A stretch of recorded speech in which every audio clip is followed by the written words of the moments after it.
Patreon.com/the Walk Off Podcast. $4 a month gets you in there. If you're watching this right now and you haven't hit the like button, Billy, get on it. Bug your brother. Tell him to do the same. You mentioned the Patreon, patreon.com/the Walk Off Podcast. I forgot to scroll the Patreon for mailbag questions today because I'm a loser. But we do have one from Wyatt, and I knew this because I checked it yesterday, and I even hashtag mailbagged him.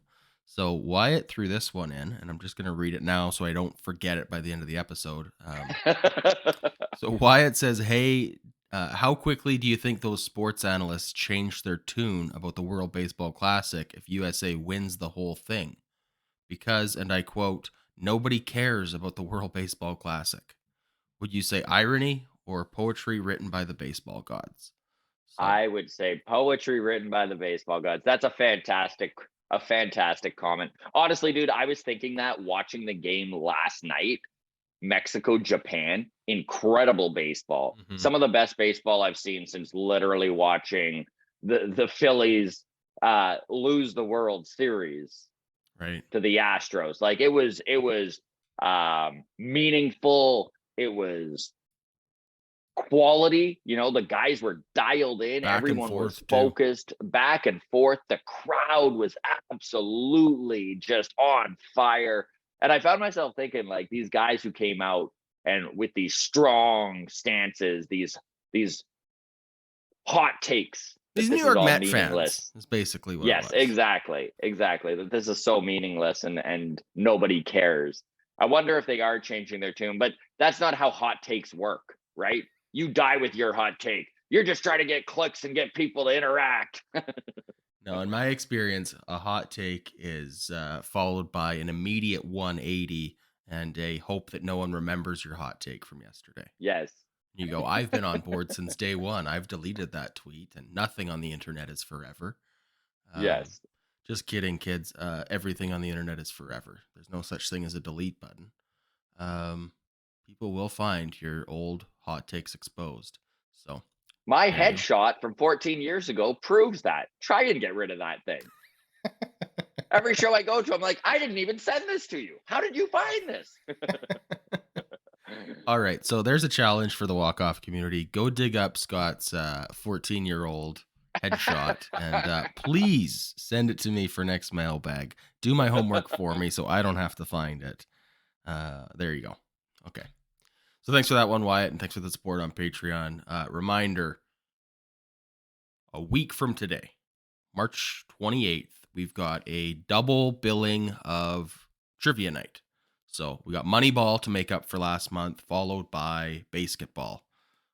Multiple choice questions. I've written them myself. There's a mix of some low-hanging fruit. There's a mix of some weird, challenging questions that are a little bit obscure. So it's a pretty chill night. First night was about half hour to 45 minutes, so I'm expecting about an hour and 15 for tonight. But yeah, come on, it's a fun time. So if you're paying for the Patreon, get in there on Tuesday night if you're free and win a free hat or something. So there you go. Yes, there will be prizes, and then we are keeping track of the score. So this is kind of playing the long game here.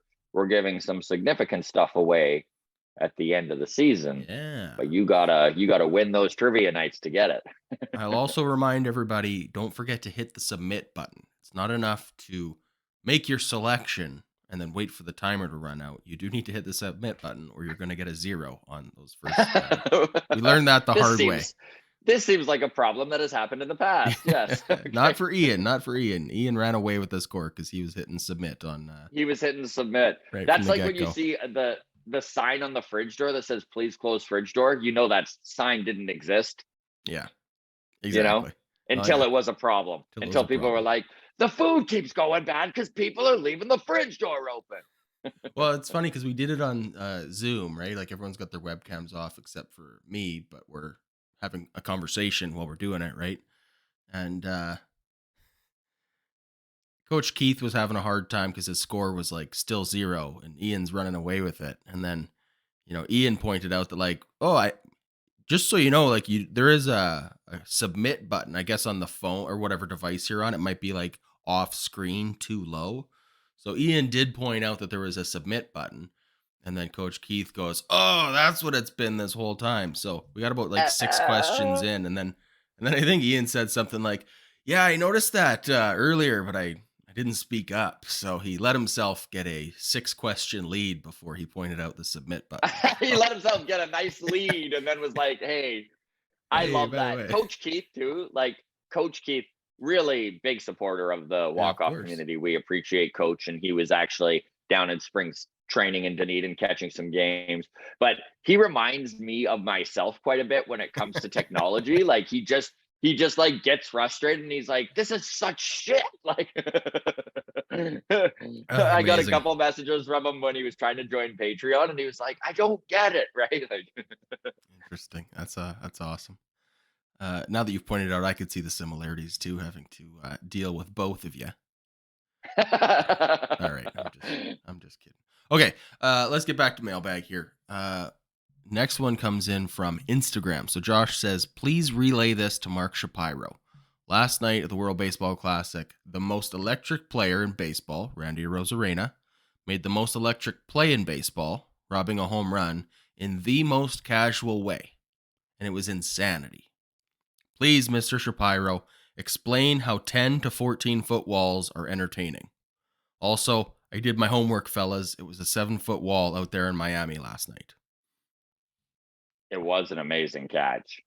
Did you see the catch, dude? I did. I watched the highlights. Of course, if I It, see a headline that says home run robbery, of course I'm clicking on that. yeah, it was phenomenal just the way he tracked that ball down, buddy. Like he just the eye contact he had with that ball, like he just knew exactly where it was going to be. He knew exactly where the wall was. It was so impressive. It was great outfielding and just great defense. But yeah, man, robbed that home run. Like Hey, this is where I keep griping on it is like, if that's a 14-foot wall in Toronto, he's not robbing a mhm, home run. The exact same play is took away a double.